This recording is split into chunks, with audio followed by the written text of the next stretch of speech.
Sherman. Hi. How are you? Good. How was your morning? Erin Spencer.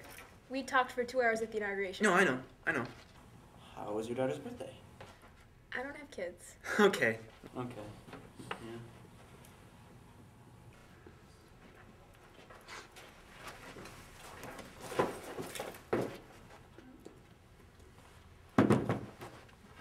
Hi, Erin. Hi.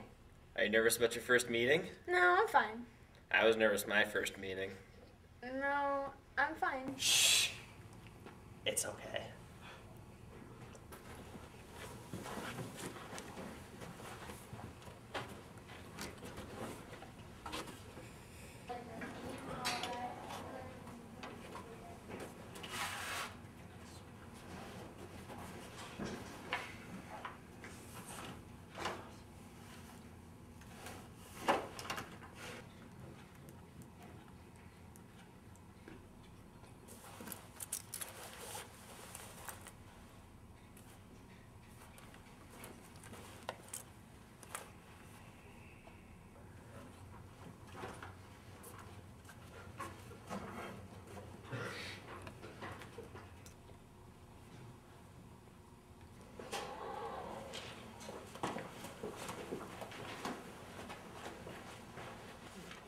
Sorry I'm late. I saw a car accident. I just had to pull over and help. Oh, I thought you took the bus. Well, I offered to drive. When did you get your license?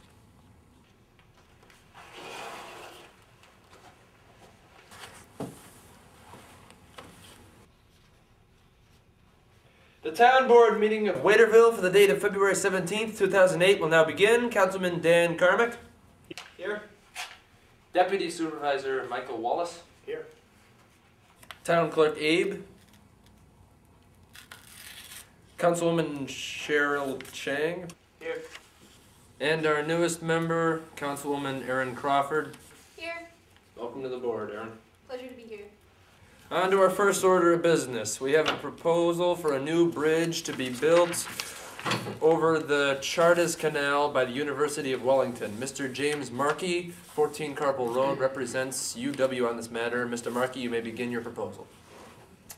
Thank you, Marty. Many people who work at Aperture Research Labs on the east of Chartres Canal don't live on that side and have to drive 2 miles down Brown Street to where the canal ends in order to get over.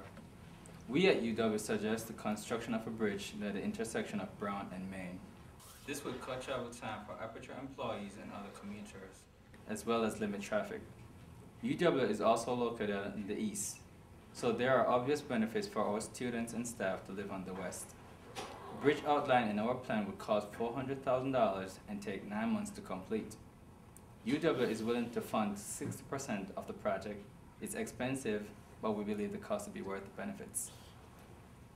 You've brought up a very sound plan. I live on the west, and I actually ran into that problem the other day on my way to Waiterville Community Bank.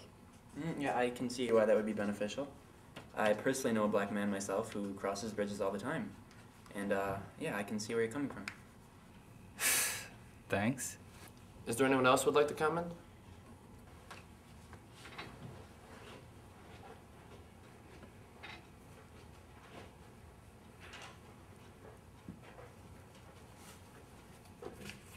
It should be very obvious to anyone who has followed the facts of this project that building this bridge will be a terrible idea.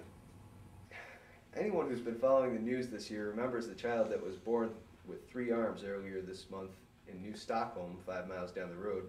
I don't think I need to remind you that they have a bridge in New Stockholm. Thus, it's well documented that fumes from pavement cause cancer. Circulating around the room now is an actual photograph of the Galloping Gertie, the most famous collapsed bridge in American history. In fact, that bridges are a popular hangout for teenagers to smoke the reefer, whatever they're calling it now. Also, let's not forget about what the Bible says about bridges. And what's that? And let's not forget how unstable bridges are. As I've said before, the Galloping Gertie was doomed. And let's not forget about 9/11. Thank you. Thank you for your time, Mr. White. We'll consider your thoughts. Anyone else? No. I have something to say. Lillian Ashcroft, 954 Cherry Street. I believe that adding a bridge to the town would be a bad thing. It'll send a message to corporations that we're a modern town with all the buzz cracks and bizwicks of a modern age. We'll lose something that so few towns today have themselves, a sort of innocence from the old days. When the milkman brought us milk and there were malt shops and law-abiding citizens hanging out. A bridge is the first step in creating a seedy underbelly for our town. Our town, if this goes through, will lose its chastity. I'm sorry, was that serious? I mean, we have a Walmart, 3 car dealerships, a mall, a chemical research lab, and you're worried about a hallmark of advancement that dates back as far as humanity itself? I'm having trouble taking what you're saying as a considerable response. It's almost like you're trapped in some 50s fantasy land, which for some reason doesn't include bridges. So you want a more scaled-back town? I can empathize with that. I remember growing up in West Virginia. Every Sunday, my mom would make me and my friends lemonade. This one week, there's this cute girl, brown wavy hair, the visage of innocence, like only a country girl can have. Oh, I had such a crush on her. I kind of reminded of her looking at you, you know. And I won't let this town be another corporate plaything. I'll fight for you. Me as well. And if you make regular donations to the Carmack Interest Fund, or A+ Carmack for Schools, or the Carmack Funding Foundation, you can be that much closer to making your dream a reality. I'll get your flower back. Thanks. I think your purse is elegant looking. Thank you, Miss Ashcroft. We'll consider your suggestions. Anyone else? Hi, my name is Joanne. I want to know, State your address. over there, I want to ask Mr. Abe a question.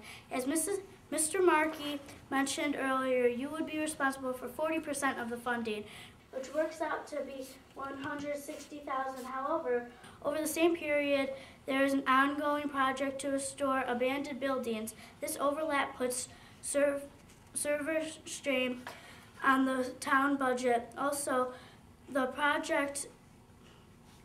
proposed bridge might and likely will go over $400,000 as UW has gone over budgeted with projects in the past. How do you plan to account the cost?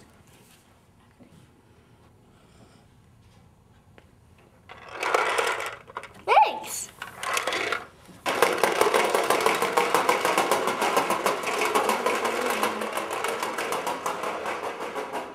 Thank you, Joanne. We'll consider your suggestions. Anybody else? Da, I have comment.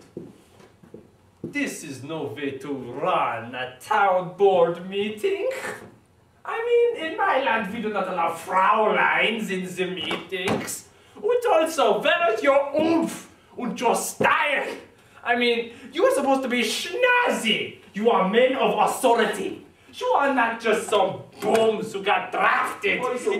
Could be a little bit better if you ask me myself. Now, I just been speaking to the governor, and he's been saying things. I mean, honestly, there's no jazz here. This is.